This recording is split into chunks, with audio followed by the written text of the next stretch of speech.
माखासेखौल' जोङो खोन्थानांगौ दङ जोंहा ओरैनो आरो मिथिनायाबो मोजां जाना गामिनि मानसियानो जा बा सोरबा थिखागुरिनि मानसियानो जा बा जेखि जाया बा देबरगाव जेखि जाया एन्टायार बिटिसिनि खालि बर'ल' नङा गासिबो हारिनि मानसिफ्रा मिथिनाया मोजां बिटिसि सुक्ति जादों 2003 1993 BSc सुक्ति जादों बिटिसिआ 2003 जादों ओमफ्राय बिटिआरआ 2020 जादों बेखौ जोंनि ओरैबायदि जोङो जाथियानो जा बा जेखि जाया गासिबो इडुकेसन साइडआवनो जेखि जाया समस्याखौ जोङो सुफुंजोबनो हानाय नङा समस्या दङ होननानै बयबो रायज्लायलायनानै आरोबाव आन्दलन खालामफिनबाय 2003 आरोबाव मोनसे सुक्ति जाबावबाय 2003 नि उनाव जितु सुक्तिनि उनाव प्रब्लेमफोरा जितु बिसोरथ' जेनेबा 2003 नि 10 फेब्रुवारिनि सुक्तिखौ बै समाव रबिराम नार्जारि दंमोन दे दा जोंनाव फैबाय सिबाया बेखौ लिड खालामोमोन एडभाइजार हिसाबै लिड खालामोमोन इउजि ब्रह्म दानि आसामनि मन्थ्रि आरो बै समाव जोंनिनो रायजोसभानि एमपिमोन जोंनो हरनाय 2003 जोंनो हरदोंमोन इउजि ब्रह्म उथावगोरा ब्रह्म मिथिगोन मानसिफ्रा मिथियो बयबो बै समाव जोङो एनडिपिखौबो रन्जन दैमारिखौ लेंदोंमोन आरो एफसिखौबो जोङो लेंफादोंमोन दे फैदो जों गोजाल' मानो सुक्ति खालामनो नोंसोरबो थाफादो होननानै जों लेंदोंमोन खिन्थु फैयाखै रिजेक्टसो खालामदों एफसुआ बै समाव बे बिटिसि सुक्तिखौ रिजेक्ट खालामदों बेजों जाया जेबो जाया होननानै थायाखै रन्जन दैमारियाबो फैयाखै जेखि जाया जोङो बिराद रिक्स लाबाय एफसुआबो फैया रन्जन दैमारियाबो फैया जोंजों थाफायानो बे सुक्तिजों मा जानो जेबो जाया होनना बुंबाय जेखि जाया जोङो फैफिनबाय फिसा फैया जिहेतु गभर्नमेन्ट अफ इन्डिया आरो आसाम गभर्नमेन्टनि माखासे बुर'क्रेटफ्रा जोंखौ बुंदों दे बिसोर गैयाबाबो जेबो जाया दायथ' लानांगोन होननानै जोंखौ बुंबाय गभर्नमेन्ट अफ इन्डियानि बुर'क्रेटफ्राबो बा पलिटिसियानफ्राबो बा आसामनि पलिटिसियान बा बुर'क्रेटफ्रा जोंखौ मोनसेल' साजेस्ट खालामदों बेयो जाहैबाय नोंसोरो मोनसेल' खामानि मावो दा थांनानै बिटिसि बे ओनसोलाव जेसेबां दल संगठन दङ जेनेबा आसु दं गरखा सन्मिलन दं गुजरात संसिनि दं मुस्लिमफोरनि दं बा बेंगलिफोरनि दं बेफोरबायदि माखासे अर्गानाइजेसनफोरनिफ्राय लेटार अफ सापर्ट बेखौ नोंसोर लादोल' आरो होगोन नोंसोरनो आरो जों जिखिनि ड्राफ्ट खालामदों बे ड्राफ्ट मथे खालि बर'ल' नङा बेहाय थानाय जेसेबां जाथि जनगोष्ठी दं बयबो समानै एन्जयमेन्टखौ मोनगोन माने थांनानै थानायनि मानसि हिसाबै थांनानै थानायनि जितु अधिकार बेखौ एसेटिस थाखागोन नोंसोरनि बे सुक्तिखौ अबजेक्सन खालामनायनि खुनु खोथा गैया नोंसोरो खोथाखौल' बुजाय आसुनि प्रेसिडेन्ट सेक्रेटारिजोंबो रायलाय बेंगलिनिजोंबो रायलाय राजबंसिफोरजोंबो रायलाय मुस्लिमफोरजोंबो रायलाय गार' राभा गासिबो जाथिजों जों रायलायनानै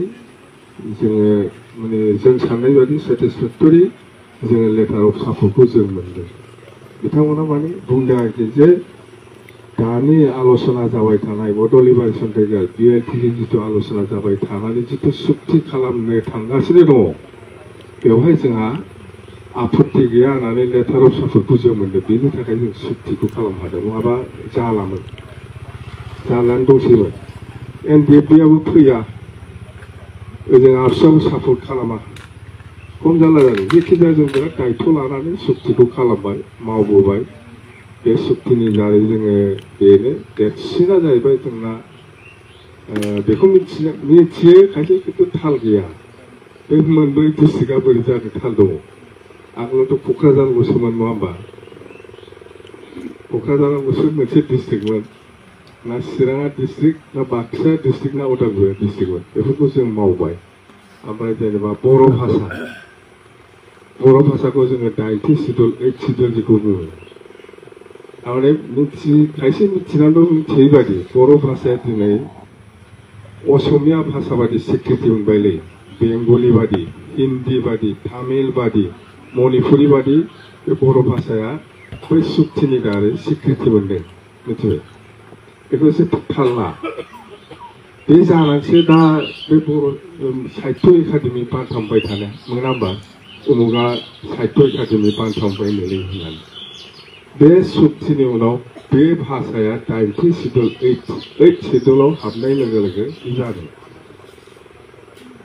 दिनै बेफोरखौ मिथिगौ बुरखाङाव मिथिगौ प्रमदाव मिथिगौ सोरबा लरेन्सआव मिथिगौ खिन्थु बेखौ स्वीकृति होनो नाङा मिथिबाय बिसोर मालाबाबो जिबनाव स्वीकृति होआ आरो रन्जन दैमारिनि बे एनडिएफबि लिडारफोरनाव मालाबा सोंनाय सारा दुनिया बर'फ्रा उपेन्द्रनाथ ब्रह्मखौ बड'फा होनो सोंनाय एनडिएफबि दंबायबायबो थिसागुरियाव बे मालाबाबो बड'फा होनानै थैनो मोना बेबो सासे गिदिर लिडारसो बुजिबायना देनां थिसागुरियाव सोरबा एनडिएफबि दङ सोंनाय बे थैनो बड'फा होना बियो मिथिबाय सारा दुनिया बर'फ्रा जोङो उपेन्द्रनाथ ब्रह्मखौ बड'फा होननानै जों स्वीकृति होनाङा होआ होमबा जों बयबो एनडिएफबि सोरबा केडार दंबा बे बुजिना बुजिया सोरबाफोर एनडिएफबि दंबा सोंना नायदोलै मा होनोबा सोलायबाय नोंलाय उपेन्द्रनाथ ब्रह्मआबो सासे गिदिर बर'नि लिडारमोन बेखिनिल' बुंगोन बड'फा थैनो शब्द बुंनाङो बेनो हा बेहायथ' सिनायो जाथियानो दिनै स्वीकृति होदों बेनि आदर्श नितियावनो जों दिनै बिटिसि मोनदों बा जोङो बर' भाषाखौ 8 शिड्युलाव सोनो हादों बा जेखि जाया आरोखि जेखि जाया बिनि आदर्श नितिफोरखौ लानानैनो जोङो दिनै आन्दलन खालामबोनानै बेखिनि पर्यायाव जों फैबाय बेखिनि पर्यायाव जों फैबाय मानसिफ्रा एमए एमएससि बाबो दिनै गावनि भाषाखौ लानानै फरायनो हाबाय रोंबाय आंबोथ' बर' मिडियाम फरायासै इंलिश मिडियाम नङा बर' मिडियाम फरायासै आरो आंथ' रोंसिनबावा लेखायाव बेखायनो गान खोथाना लानो लाजियो आङो नोंसोरबादि गोरों नङा आरो नोंसोरथ' गासिबो एमए एमएससि ग्रेजुवेट जोब आं मिथिगौ हय हाबा जानानै थानानै साख्रि मोनाखै सिबाय माथो खालामबावनो खामानिबो मोना साख्रिबो मोना हाबा जानानै रायजो जानांगौ नङा नोंसोर सोरबा लेखा दंना खोन्थाना लानाय गासिबो सोरबा एमए बिए गासिबो बिदिनो दा मानो जादों दिनै उफाय गैया बिमा बिफायाबो मा खालामो लेखा फोरोंबाय एथ' मोजाङै खस्थ' खालामनानै माइ फाननानैबाबो गय फाननानैबाबो बा जायखिजाया माबा मोनसे खस्थ' खालामनानै लेखाखौ फोरोंबाय फिसाजो जा फिसाला जा एमए बिए खालामबाय माबा मोनसे आसा खालामदोंमोन साख्रि मोनाबाबो माबा मोनसे खामानि मावनानै जानो हागोन नङा बेबायदि आसा खालामनानै बिमा बिफाफ्रा फोरोंदों लेखाखौ नोंथ' बिहामजो लायबाय साख्रियाव लादोंना सानैबो नंगौ होमबा साख्रिया गैया नों जाना हाबायलै दाना नोंना हिनजावा साख्रि नोङो नोंनि दाना नोंनि गथ'फोरनि थाखाय नों सिन्था खालामदोंना खालामाखैमोन मानो हाबा होखो दाया बारग'बाय हाबा खालामनानै बिदि जायो आरोखि दा ओंखायनो जों बिदि सानाखै उफाय गैया गावनि फिसाला गावनि फिसाजोखौ लेखा फोरोंदोंमोन साख्रि मोनाबाबो माबा मोनसे खामानि मावनानै जानो हागोन नङा बे फेसिलिटियाव दिनै बिटिसिआव गैया थारमाने भबिष्यत गैया जादों मानसिफ्रा दिनै फिल खालामदों साननो हादों जे भबिष्यत गैया मोनबाय थादों दिनैनि दिनाव खिन्थु आगोलाव साख्रि मोनाखैमोनबाबो बा जेखि जायाखै माबा मोनसे खामानि मावनानै जानो हादोंमोन बे लामाया क्लियारमोन आरोखि खिन्थु दिनै एकदम सेस दा ओंखायनो जों बुंबाय थानाय जयखौ लानानै जा बा आश्रमानो जा जे खोथाफोरखौ खोन्थादों बियो नंगौ आरो जोङो जिखिनि खामानिखौ मावनो हायो बेखौनो प्रसार खालामदों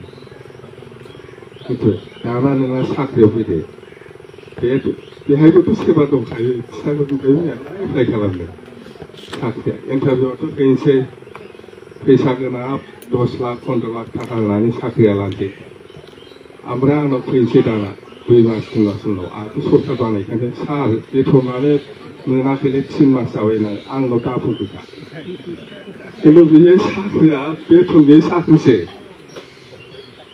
पस्टआ खालि दं आं बुंदों पस्टआ खालि दं जेनेबा एग्रिकालचाराव खालि दं PWDआव खालि दं सेरिकालचाराव खालि दं बा इरिगेसनावबो खालि दं बहुत पस्ट खालि दं जोंबो मिथिगौ खिन्थु बे पस्ट खालिनि एगेन्स्टआव सेंसन जानांगोन थाखाया एलटमेन्ट जानांगोन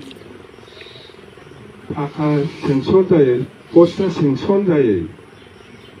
खालि पस्ट बिराद दङ मालाय एन्टायार बिटिसिखौ टार्गेट आरो फर ग्रेड जिखिनि सेंसन जानाय SIU क्लियारेन्स मोननाय फाइनान्सियेल एप्रुभेल मोनखानाय बे साख्रिखौ स्टेट गभर्नमेन्टआ दालाय लानानै थांनानै इन्टारभिउ होयाखै होखांजोब्बायना दा गैला बे प्रमटआ आरोबाव बे सेंसन जायो खालि पस्टखौ इन्टारभिउ होलाबायदों बेथ' फोथैनानै लानायसो हैदो बेहाय थागोन सोरबा सोरबा एप्लाइ खालामनाय दा जै 10 लाख थाखा होनानै साख्रिया जइन खालाम ओमफ्राय बेथना आंनाव दाफैखागोन जिहेतु जाखाया नालाय बेथनथ' गैखाया बे बेथन मोनै बे खालि पस्टआव मानो साख्रि मावहैनो देरो खैथारगोन एकदम आंबो बुंखाबाय जाखाया दे इन्टारभिउ होबाय आंखौ गाज्रि मोननो हागौ लादो खिन्थु बुसाथ' 10 लाख 15 लाख थांखागोन बेखौबो होनानै लादो बेथनाथ' मोनखाया जोङो सेप्तेम्बराव सरकार बानायगासिनो दं सेप्तेम्बराव सरकार बानायखांनायनि उनाव दाफैदो आंनाव सार बेथन मोनाखै जा होननानै बेथन गैयै साख्रिखा बेखौ मानो लाखो बारे बारे बुंबाय जों सेंसन नङालै नोंसोरथ' मिथिगौना सेंसन नङा स्टेटनि SIU क्लियारेन्स गैया जिखिनि क्लियारेन्स जाखानाय साख्रि बेखौ स्टेट गभर्नमेन्टआ लानानै थांनानै मालाय इन्टारभिउ होखांनानै होजोबखांबाय नङा होमबा स्टेट लेभेलाव जायाखै दे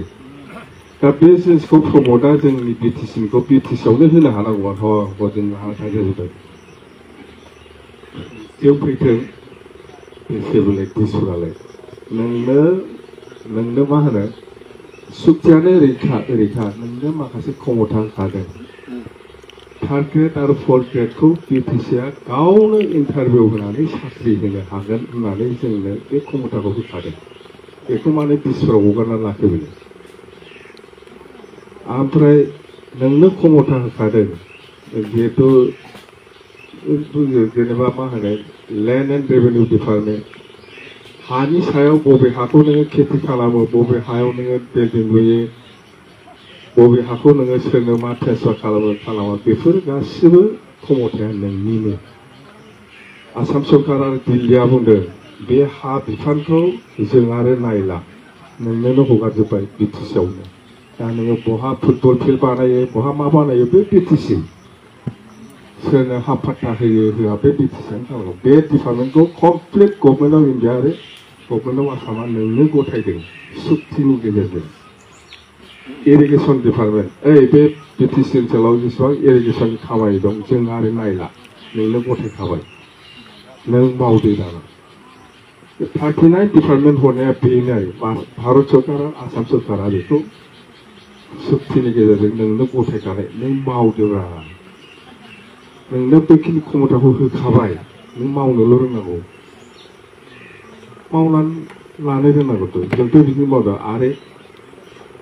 बिटिसिआव खामानि मावोबा बिटिसिनि मानसि जानांगोन बिटिसिनि कन्ट्रेक्टर जाखानांगोन बेलाय जोंनो नियमखौ बानायना होदों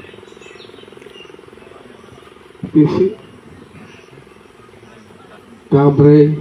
बेलेग खोथाखौ बुंला आं बहुद खोथा दं ओरैनो नैबे माबाखौ नायनोसै आगोलावसो दाउ अमा जानाया मायाव जाहोनलाय सेपारेट डाइरेक्टरा दंखायो जोंहा इडुकेसननि अफिसियेल लेंगुवेज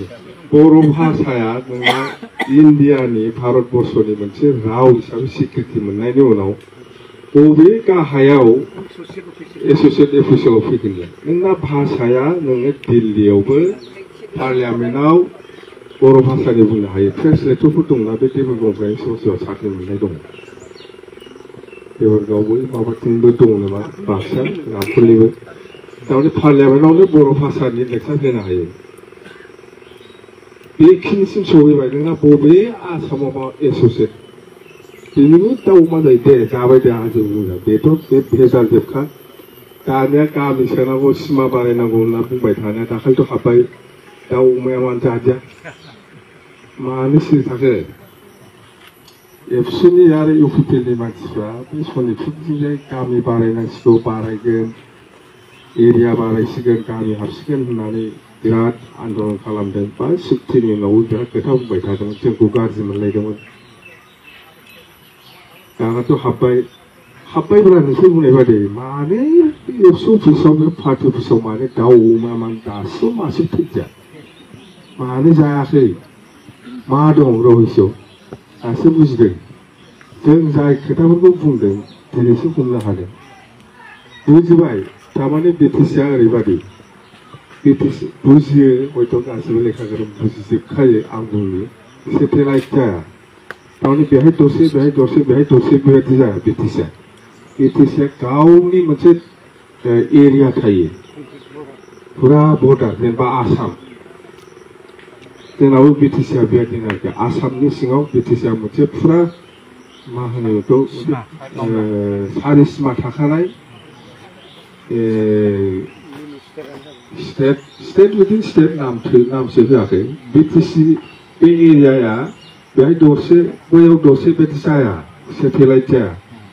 बे मिसिं काउन्सिलफोर बादि रावा काउन्सिलफोर बादि बेबायदि जाया बेयो फुरा फुल फ्लेजेड मोनसे एरिया लानानै जायो दा बिसोरो हरै सानजाहा माखौ सोदों फार्स्टनैया जोंना बाउन्डारि फार्स्टनै बारनानै बिराद गिदिर फरेस्ट एलेखा दङ सनाय रुफाय होननाय फरेस्ट रेन्ज दं मोननै दङ हयथ' 30 किल'मिटारसो डिफारेन्स दङ बेखौ बारनानै माखासे बर' गामि सोदों ओमफ्राय गहपुरनिबो माखासे गामि सोदों ओमफ्राय राङापारा नैबे दिखियाजुलि बेफोरनिनो बिश्वनाथनि माखासे बर' गामिफोर जों मिथिगौ बेफोर एरियाखौ जेनेबा जों आगोलाव थांखानाय बा आन्दलन समावबो थांदों बा बुहुद थाहैदों जाहैदों जेखि जाया बेफोर एरियाखौ जोंहा हाबनायाव जेबो आपत्ति गैया जोंनो नांगौ एरिया बारायनांगौ गामि हाबनायाव जोंहा जेबो आपत्ति गैया जोंनो नांगौ जोंना डिमान्डआनो संकस्त सदियाखा जों हायाखैसो संकस्त सदियाखा जों हायाखै खिन्थु दिनै बिसोरो बारख्ल' बुख्ल' गामि सोनायाव जोंहा खिन्थु बुंनांगौ दङ जों ओंखायनो आसाम गभर्नमेन्टनो बा इलेक्सन कमिसननो जों मोनसे माबा होदों अबजेक्सन होदों आरो जों साजेस्ट खालामो जे बिटिसिआ कनस्टिटिउसनेल मथे संबिधानिक मथे कन्टिगुवास जानांगौ गेप थानो नाङा गेजेराव दाथ' बिसोर मिथिबाय एबा सुक्ति मथेथ' ओरैसो जानांगौ मारै बेबायदि बारख्ल' बुख्ल' बेथ' बिटिसि सिक्सुला सेस जानोसै बंस' जानोसै बिटिसिआ बिदि होननानै बिसोरनाव मोनसे फिलिं फैदों दा मथे हाब्बाय ओंखायनो दाखालिथ' आसाम गभर्नमेन्टआ होना होबाय डिक्लेयारा दाना बोरमाबो गैया दाउबो गैया बमाबो गैया जादों नङा नोंसिनाव एबसु अफिसाव बे इउपिपिएलनि सोरबा न'खर दङ बिसोरनाव बमा गावदोंना गावाखै दाउ अमाफोर जादोंना जायाखै जेरावबो गैया जाथारनांगौमोन मानो जादिया नंबाय थाना जानो नाङाखै मा खारन जाथारनांगौ नोंसोर मा नंखाबायखाय बे भाषा माबायाव बर' दाउ अमा जानो हायो बे गामियानो हाबथारबायना दाना मानो जादिया सोंबाय थारां बेखौनो मानो जायाखै मा दङ सिङावलाय सिङाव मा दं बुजिनो बाखि गैला जोङो दाना एरायनानै थादों बेनि दायखौ सोर लानो आंथ' लाखाया बेनि रेसपन्सिबल बेनि दायबद्धताखौ जों लानो हाया बेनि रेसपन्सिबलखौ एबसुआ होनांगोन बिनि माबाखौ इउपिपिएलआ होनांगोन बिनि माने मा होनो क्लियारेन्स बिनि माबाखौ रिप्लाइखौ दायबद्धताखौ एबसु बा इउपिपिएलआ लानांगोन बेखौ दिनै बुजियाखै जानांगौ बर' रायजो राजाफ्रा एसे टाइम लागोन 2 बोसोर 3 बोसोर टाइम लानो हागौ बेनि उनाव नायदो बेनि जबाबखौ एबसु आरो इउपिपिएलआ होनांगोन एथ' सहज नङा बिटिसिखौ नों सिफायनो नागिरदों बोरैहाय नों सोर अधिकार होदों नोंनो बिटिसिखौ सिफायनो बेजोंनो बिटिसिआ बायनो नागिरदों ओंखायनो जोंहा 16 तारिखसिम समाय दङ जोङो 16 तारिखनि गेजेराव आसाम गभर्नमेन्टनोबो दिल्लीनिबो इलेक्सन कमिसननोबो अबजेक्सन लेटार आरो साजेसन बेखौ जों होगोन आरोखि अनेक NGOफ्रा होगोन अनेक व्यक्तिगत हिसाबैबो होगोन बेबादि जोङो बिदि नस्थ' खालामनो हाया ब्रिटिशखौ ओमफ्राय दहायना एसे आद्रा थादों बेखौ बुंनाय 1993 बेवहाय थारमाने सानसुमायाबो BSc एकर्ड खालामनाय समाव बेनो लास्ट जों आरो बड'लेण्डनि नामाव आन्दलन खालामला होननानै लिरनानै गारबोआखै एखे सुखथिया खालामदों नंगौ BLCआबो जोंबो बड'लेण्ड मोनाखै न' डाउट सेपारेट स्टेट बा सानसुमायाबो न' डाउट बड'लेण्ड मोनाखै BSc सुक्ति खालामदों खिन्थु बै समाव सुक्तियाव जों आरो बड'लेण्डनि नामाव आन्दलन खालामला बेनो लास्ट आरो जोबथा होननानै सानसुमा खुंगुर बसुमतारियाबो बिदि सुक्तियाव लिरना गारबोआखै भारत सरकार आरो आसाम सरकारनो जोंबो सुक्ति खालामदोंबाबो बड'लेण्ड मोनाखैबाबो जोंबो लिरना गारबोआखै बेनो लास्ट बेनो जोबथा जों आरो बड'लेण्डनि नामाव आन्दलन खालामला होननानै जोंबो लिरना गारबोआखै खिन्थु दाखालि प्रमद बर'आ बे उल्खावना बेनो लास्ट बेनो जोबथा आरो बड'लेण्ड नामाव आन्दलन खालामला होननानै लिरना गारबोदों सोर अधिकार होदों जेराव बर'फ्रा बड'लेण्ड होनबानो बोरैबा मोनखांखायो मोनाखैना दाबो नङा होमबा बर'आ ओरैबादि जाथियानो बड'लेण्ड होनबानो बोरैबा मोनखांखायो जिहेतु दाबो मोनाखै बेखौनो आरो नांला बिनि नामाव आन्दलन खालामनानै लिरना गारबाय सोर अथ'राइज खालामदों सोर अधिकार होदों जे प्रमद बर' बे एबसुनो नङा नङा बड'लेण्ड नाङा होनग्रा सोरबा बर' दं माने बड'लेण्ड होनबानो बोरैबा जाखांखायो जाथियानो नङा बेखौनो नांला बेनो लास्ट होननानै लिरना गारबाय दिल्लीयाव बेखायनो बुंदों प्रमद बर'आ सोर हालाय बेनो सोर अधिकार होदों बेबायदि लिरना गारबोनायनि जों गैया फैगासिनो दं मेरला जेनेरेसन बिसोरखौ बावा बड'लेण्डखौ ओरैबायदिखा बर' जाथिया माने बोरैबा मोनखांखायो जोंबो मोनोब्रा नोंसोरबो मोनो थारमाने हारसाबो दंना माखासे खोथाफ्रा बुंजाला